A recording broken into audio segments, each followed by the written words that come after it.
Welcome to our YouTube channel, where we explore the fascinating world of sports and athletics.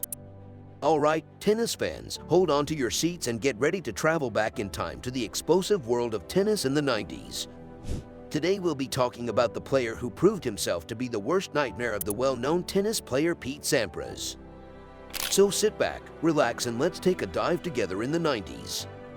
Pete Sampras is no different from other tennis greats. Only a few opponents can boast about having a winning head-to-head record against him. But there are perhaps a few players that do, including Roger Federer, who has a perfect record against Pete, though their only encounter occurred at the 2001 Wimbledon. After a challenging encounter, Roger, who was 19 years old at the time, defeated Sampras. Thomas and Fist also had a winning record against Sampras. The final score was 4-3 in favor of the Swede, but after more than a few matches, there is a player who has a winning record versus Sampras. It was Michael Stich, a legendary tennis player from Germany. Previously ranked second in the world, Michael Stich defeated Pete Sampras 5 times. Sampras had won 4 of the 9 matches they had played, while Stich had taken home 5 victories. Out of the 9 matches, they played on clay 3 times, indoor carpet twice, hard courts twice, and grass just once. Just a few years parted the births of Pete Sampras and Michael Stich in 1971 and 1968, respectively. Both athletes entered the professional ranks in 1988 and rose swiftly through the rankings. Sampras won his first Grand Slam prize at the 1990 US Open, while Stich won just one Grand Slam championship in 1991 at Wimbledon. At the 1991 ATP Tour World Championship in Germany, they first met one another. Stich was attempting to cap off a brilliant season with another major victory, having won Wimbledon earlier in the year while playing in front of his local audience. Sampras, on the other hand, was a budding tennis star who aimed to be a serious rival on the international scene. The American, who later went by the name Pistol Pete, has shown himself, mixing power with touch, beat Wimbledon champion Michael Stich 6-2, 7-6. You definitely want to know how he accomplished it. The answer is clear, so keep watching to find out how. One of the factors was his outstanding serve. This explains why he was called Pistol Pete. You must be wondering how in the world Michael Stich had a chance against Sampras. Let's review their next encounters in more detail to discover the German's secret to success. 1992's World Team Cup in Germany was the second encounter between these two legends.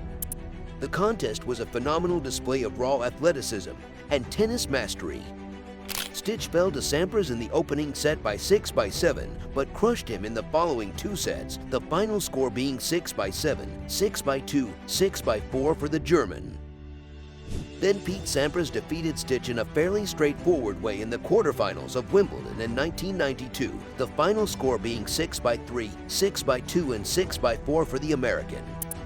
However, the performance these two put on the court was amazing to watch. Both of their shots had great force in addition to the continuous serve and volley. Stich served exceptionally well and played excellent tennis, so brilliantly that the ball got lodged in the net. Wow, what a strong serve. Or it could perhaps be the net. Who knows, maybe a little bit of both. Undoubtedly, the tennis played that day was excellent, but Pete Sampras was simply too talented. Just a few months later, they met again in a semifinal game of the 1992 Grand Slam Cup in Germany. Michael Stich was once more performing in front of his own supporters, which undoubtedly helps a player's confidence. The tennis played that night was even better than the incredible atmosphere in that arena. Despite outstanding performances from both teams, Stich triumphed against Sampras in 3 tie breaks. When Michael won, the fans went off, and the final score was 76, 76, 36, 76. The statistics from the game provide evidence of his outstanding performance. The secret to Stich's victory over Sampras was a total of 80% of first serve points won, and an astonishing total of 87 points. After a less than stellar year, Stich went on to defeat Cheng in the final game and finally claimed the title. By 1993, neither player could pull together 2 victories in a row. Michael Stich, however, made the decision to change that. Both of these competitions, the ATP World Tour Championship in 1993 and the World Team Cup in 1994, were held in Germany once again. One of their most remarkable matches ever would occur next.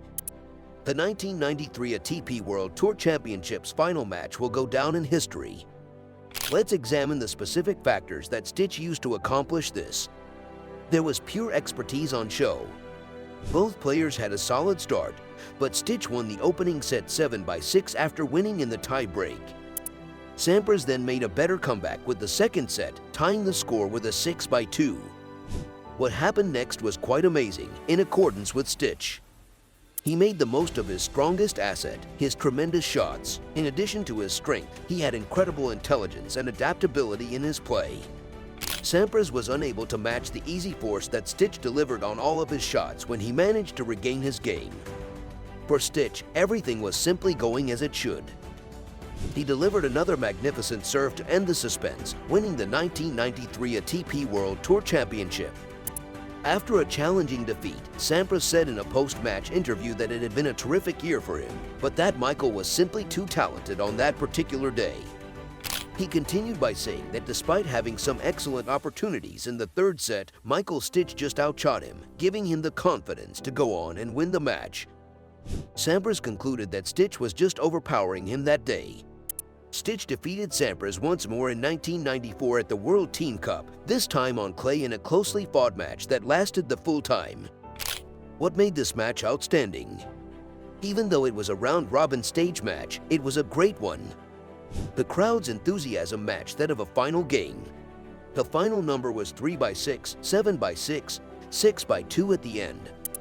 The entire game was a display of both teams' raw talent and skill, but Stich's dominance when he brought his A game was just terrifying. In Cincinnati's ATP Masters 1000 tournament, Pete Sampras and Michael Stich played their final scheduled encounter. There had never been an inadequate match between the two, and this one was no different. It was immediately clear that both Pete and Michael had come to grind for the victory. Sampras prevailed 7-6 in the opening set after a fierce struggle. Michael Stich was overpowered by Pete Sampras' excellent shot selection. Stich, though, didn't want to give up. He pushed brilliantly and played his advantages to the fullest. As Stich won the second set by 7-6, that appeared to be the turning point to defeating Sampras. Stich basically kept his game level extremely high as the match progressed, and Sampras was unable to come up with an effective counter. With 6-1, Stich won the third set. What were the crucial elements of Stich's game? You recently learned that Stich defeated one of the greatest tennis players of all time and also managed to win 2 matches in a row. However, how did he succeed in doing it? Let's examine a few of the essential elements of Michael Stich's performance that made this possible. Stich was a fiercely aggressive competitor. But aren't the best athletes all highly competitive? Yes, but Stich's drive to succeed was rooted in his past. Tennis was just something he did on the side because at first he was more interested in playing football. Many predicted that his attitude would prevent him from becoming a great tennis player, but when he was a teenager, he began to take the sport much more seriously, and his potential truly began to stand out. He gained drive from those who didn't support him, which made him a more powerful opponent. But don't overlook his excellent single-handed backhand, strong forehand, or amazing net play. We must not forget to mention his effortlessly overpowering serve, of course. The way Michael moved Pete around the court to create space during their historic encounter at the 1993 ATP World Championship was stunning.